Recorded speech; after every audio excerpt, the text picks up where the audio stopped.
Hi hello ನಮಸ್ತೆ welcome to Chaitra Chetan blogs. ನಾನಿವತ್ತು ನಮ್ಮ ದಾವಣಗೆರೆ ಸ್ಪೆಷಲ್ ನರ್ಗಿಸ್ ಮಂಡಕ್ಕಿ ಆ್ಯಂಡ್ ಮೆಣಸಿನ್ಕಾಯಿ ಬಜ್ಜಿ ಮಾಡೋಣ ಅಂತ ಇದ್ದೀನಿ. ನಾನು ಯಾವ ರೀತಿ ಮಾಡ್ತೀನಿ ಅನ್ನೋದನ್ನು ನೋಡೋಣ ಬನ್ನಿ. ಮೊದಲು ಬಾಣಲೆಗೆ ಆಯಿಲ್ ಹಾಕ್ಕೊಂಡು ಶೇಂಗಾ ಬೀಜ, ಹುರಿಗಡಲೆ, ಒಣ ಕೊಬ್ಬರಿ ಮತ್ತು ಕರಿಬೇವನ್ನು ಫ್ರೈ ಮಾಡಿಕೊಂಡು ಸೈಡ್ಗೆ ಇಟ್ಕೊಳ್ಳೋಣ. ಈ ರೀತಿ ಫ್ರೈ ಮಾಡ್ಕೊಳ್ಳೋದ್ರಿಂದ ಟೇಸ್ಟ್ ತುಂಬ ಚೆನ್ನಾಗಿರುತ್ತೆ ಮತ್ತು ಕ್ರಂಚಿಯಾಗೂ ಇರುತ್ತೆ. ಈಗ ಒಗ್ಗರಣೆಗೆ ಸ್ವಲ್ಪ ಆಯಿಲ್ ಹಾಕಿ ಸಾಸಿವೆ, ಜಜ್ಜಿದ ಬೆಳ್ಳುಳ್ಳಿ, ಕರಿಬೇವು, ಒಣಮೆಣಸಿನ್ಕಾಯಿ, ಅರಿಶಿಣ ಪುಡಿ, ರುಚಿಗೆ ತಕ್ಕಷ್ಟು ಉಪ್ಪು ಮತ್ತು 1 ಸ್ಪೂನ್ ಸಕ್ಕರೆ ಹಾಕಿ ಫ್ರೈ ಮಾಡ್ಕೊಳ್ಳೋಣ.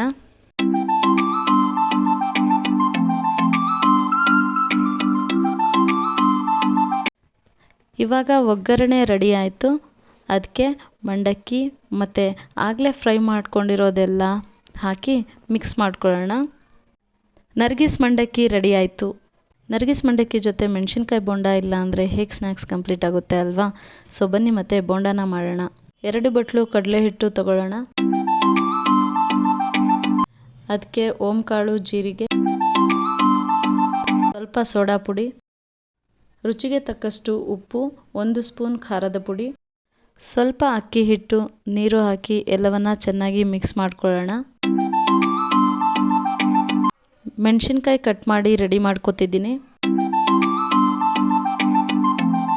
ಬಾಣಲೆಗೆ ಆಯಿಲ್ ಹಾಕಿ ಆಯಿಲ್ ಬಿಸಿ ಆದಮೇಲೆ ಈ ರೀತಿ ಮೆಣಸಿನ್ಕಾಯಿ ಬೋಂಡನ ಮಾಡಿಕೊಂಡೆ.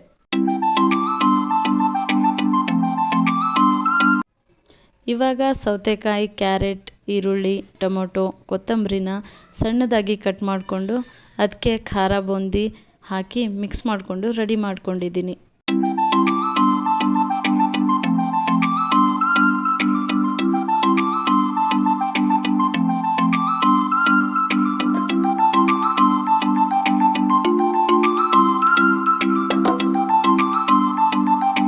ಫ್ಯಾಮಿಲಿ ಟೈಮ್ಗೆ ನರ್ಗಿಸ್ ಮಂಡಕ್ಕಿ, ಮೆಣಸಿನ್ಕಾಯಿ ಬೋಂಡ ರೆಡಿ ಆಯಿತು.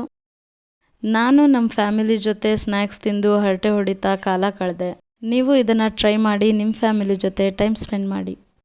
ಮತ್ತೆ ಸಿಗೋಣ. ಯಾರೆಲ್ಲ ನನ್ನ ಚಾನಲ್ನ ಸಬ್ಸ್ಕ್ರೈಬ್ ಮಾಡಿಲ್ಲ ಪ್ಲೀಸ್ ಸಬ್ಸ್ಕ್ರೈಬ್ ಮಾಡಿ, ಲೈಕ್, ಶೇರ್, ಕಮೆಂಟ್ ಮಾಡಿ.